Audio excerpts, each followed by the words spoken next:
دوستو آداب، آج آپ کے سامنے ڈاکٹر قلبِ حسن حزی کی افسانوں کی کتاب سے ایک افسانہ میں سنانے جا رہی ہوں جس کا نام ہے نفرت۔ وجیہو نہایت خوبصورت گبرو جوان تھا، عمر 22 سال کی رہی ہوگی، کثرتی بدن، چوڑا سینہ، گورا رنگ، پرکشش آنکھیں۔ اسے جو دیکھتا رہ جاتا۔ محلے کی دو شیزائیں اسے دیکھ کر آہیں بھرنے لگتی۔ ادھیڑ عمر کی عورتوں کا بھی دل دھک دھک کرنے لگتا، لیکن وجیہو کسی کو آنکھ اٹھا کر بھی نہیں دیکھتا تھا۔ اس کا ظاہر جتنا شفاف تھا، باطن اتنا ہی پاک تھا۔ محلے میں اس کی شرافت زبان زد عام تھی، نماز روزے کا سختی سے پابند تھا۔ باپ تو تھے نہیں، صرف ماں تھی۔ 2 لوم تھا اور اس پر اتنا کام ہو جاتا تھا کہ دونوں کی زندگی آسائش سے گزر رہی تھی۔ نہ جانے کیسے پڑوس کی لڑکی سے اسے عشق ہو گیا۔ اس نے اپنی ماں کو اس لڑکی سے رشتہ مانگنے کے لیے اس کے گھر بھیجا۔ لڑکی کے ماں باپ نے اسے ذلیل کر کے کھڑے کھڑے گھر سے باہر نکال دیا۔ ان کے اس غیر انسانی اور غیر اخلاقی رویے سے وجیہہ کی ماں کو اتنی گہری چوٹ لگی کہ وہ برداشت نہ کر سکے۔ وجیہہ نے علاج و معالجہ کا کوئی دقیقہ نہ چھوڑا، لیکن وہ جانبر نہ ہو سکی۔ وجیہہ گھر میں اکیلا رہ گیا اور اس دن سے اسے عورت ذات سے نفرت ہو گئی۔ وہ دن بھر اپنے کام میں مشغول رہتا۔ کھانا پکانے کے لیے اب اس نے ایک ملازمہ رکھ لی تھی جو گھر کی دیکھ ریکھ میں بھی معاون تھی۔ چونکہ لوم کا کام کرنے کے لیے کئی لوگوں کی ضرورت ہوتی ہے، اس لیے اس نے دونوں لوم بیچ ڈالا اور کپڑے کا کام کرنے لگا۔ چونکہ نہایت ایماندار اور محنتی تھا، اس لیے تھوڑے ہی دنوں میں کام چل نکلا۔ پہلے مقامی بازار میں کپڑا فروخت کرتا تھا، لیکن جب کام بہت بڑھ گیا تو دوسرے شہر کے بازاروں میں ٹرانسپورٹ کے ذریعے مال بھیجنے لگا۔ وہ زمانہ آیا کہ شہر کے امیر لوگ بھی اس کے یہاں مال بیچنے آنے لگے۔ وہ نقد پیسہ دیتا تھا اور اچھا مال لیتا تھا۔ تھوڑے ہی عرصے میں کلکتہ، بمبئی اور چنئی تک اس کا مال جانے لگا۔ لوگوں کا کہنا تھا کہ وجیہہ کا کاروبار اربوں کا ہے۔ وہ پیسہ وصولنے سال میں ایک بار جاتا تھا۔ شہر کا ایک آدمی اسے پسند کرتا تھا۔ اس کی شرافت کی قسمیں کھائی جاتی تھیں۔ اس کو ایک نظر دیکھنے کے لیے لڑکیاں اپنے دروازوں پر گھنٹوں کھڑی رہتی تھیں۔ جب تک اماں زندہ تھیں، عورتوں کی بھیڑ لگی رہتی تھی۔ عورتیں بلا روک ٹوک آیا کرتی تھیں، اور جب سے انہوں نے آنکھیں بند کی، وجیہہ کے گھر سب کا آنا جانا بند ہو گیا۔ ویسے وجیہہ کو عورتوں کی شکل سے نفرت ہو گئی تھی۔ وہ کسی کے گھر آنا جانا پسند نہیں کرتا تھا، سوائے موت مٹی شادی بیاہ کے کہیں قدم نہیں رکھتا تھا۔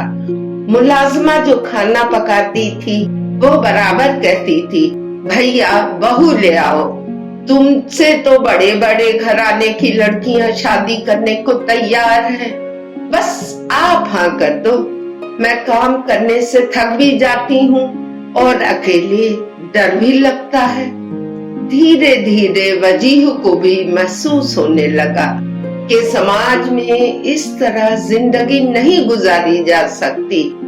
کوئی زیادہ دن الگ تھلگ نہیں رہ سکتا۔ سماج سے ہم آہنگی لازمی ہے۔ کل کو اگر اس کو کچھ ہو جائے تو کوئی سود لینے والا بھی نہیں ہوگا۔ اس لیے زندگی میں ایک عورت کا ہونا ضروری ہے۔ لیکن محلے کی ان لڑکیوں سے تو شادی ہرگز نہیں کروں گا۔ یہی لوگ ہیں جو میری ماں کو ذلیل سمجھتے تھے۔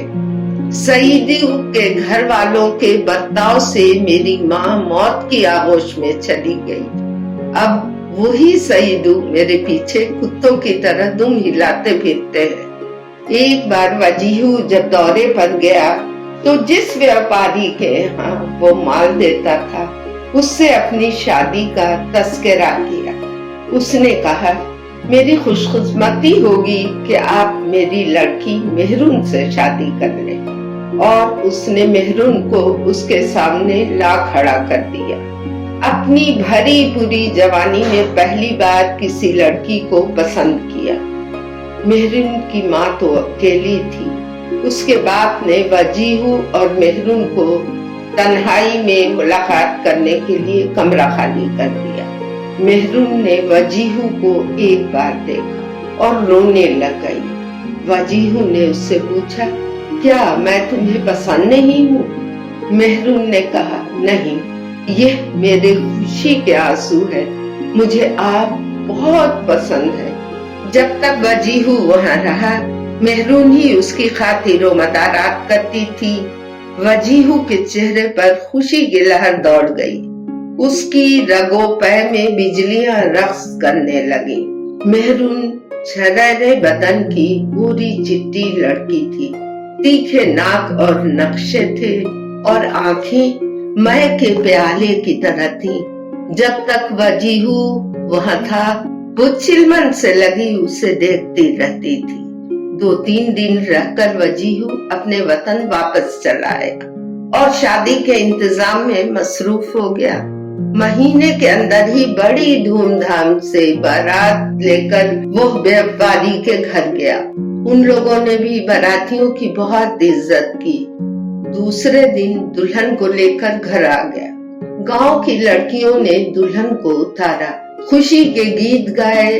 दुल्हन की खूबसूरती को देखकर लड़कियां अशश करती थीं। अब वजीहू का घर बड़ी बूढ़ियों और छोरियों से भरा रहता था।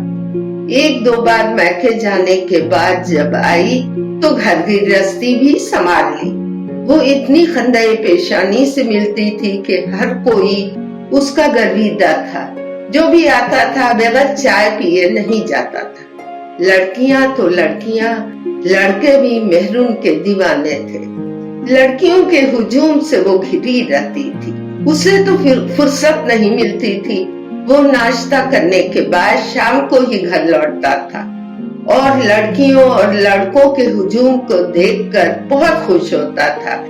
जिस घर की तरफ लोग हकारत की नजर से देखते थे वहाँ जश्न रहने लगा। बड़ी बूढ़ियां मेहरून की तारीफ और तौसीफ में जमीन और आसमान के खुलाबे मिला देती थी। घर के सारे काम मेहरून मोहल्ले के लड़कों से करवा लेती थी। वजीहू इन बातों को मेहरून की खुश अखलाकी पर महमूल करता था। उसके नेक दिल में भूले से कभी शुबह नहीं पैदा हुआ। सुबह को जाता और शाम को आ जाता, खाना खाता और सो जाता। उसे मेहरून से बात करने की भी फुर्सत नहीं थी। मेहरून नाआसूदगी की आग में जलती रहती थी। शर्म और हया की मारी नई नवेली दुल्हन मन मार के सो रहती थी। अक्सर वो टूर पर जाता तो महीनों नहीं लौटता। वजीहू के पास मेहरून के लिए वक्त के सिवा सब कुछ था। जब टूर से लौटता तो उसके लिए बेहतरीन लिबास लेकर आता। अब की बार जब उसे कलकत्ता जाना पड़ा तो वहाँ 2 महीने तक रुक गया। मेहरून विरहा की आग में जलती रहती।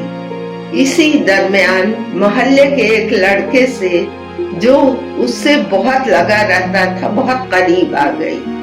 वो रात में उसके घर सोता भी था। वजीहू भी उससे बहुत खुश था। रखवाली के एवज में उसे पैसे भी देता था। धीरे धीरे वो मेहरून की जिनसी आसूदगी का जरिया भी बन गया। कलकत्ते से जब देर रात में लौटा तो उसने देखा कि मेहरून उसी लड़के के साथ मुंह काला करवा रही थी। वजीहू के दिल पर जैसे बिजली गिर गई। यकीन और एतमाद रेजा रेजा हो गया। मेहरून मुंह झुकाए खड़ी थी। सुबह होते ही वजीहू ने उसे तलाक दे दिया और अपने एक दोस्त के साथ उसे मैके पहुंचा दिया और अब उसके दिल में औरत से नफरत की इंतहा न रही। वो ज़हनी इंतशार का शिकार हो गया और इंतशार इतना बढ़ा कि उसने खुदकुशी कर ली। सुबह में मोहल्ले वालों ने जब उसे मुर्दा पाया तो हैरान रह गए। सब हैरान थे कि वजीहू ने जान क्यों दे दी। तो दोस्तों, आपने देखा आज की दुनिया में किसी पर एतमाद नहीं करना चाहिए और यही एतमाद वजीहू के खुदकशी का सबब बना।